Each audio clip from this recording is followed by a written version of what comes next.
I led a walk for the Blackstone Park Conservancy along the Seekonk River.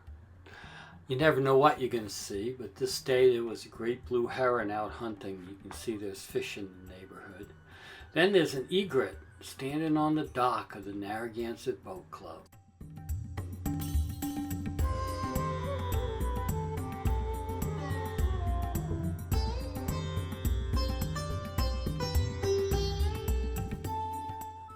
Notice the pollen sacs for this bee. Sitting on a leaf is very unusual. Sitting there at all is very unusual. And watch what it does. It flips over and then it walks itself back.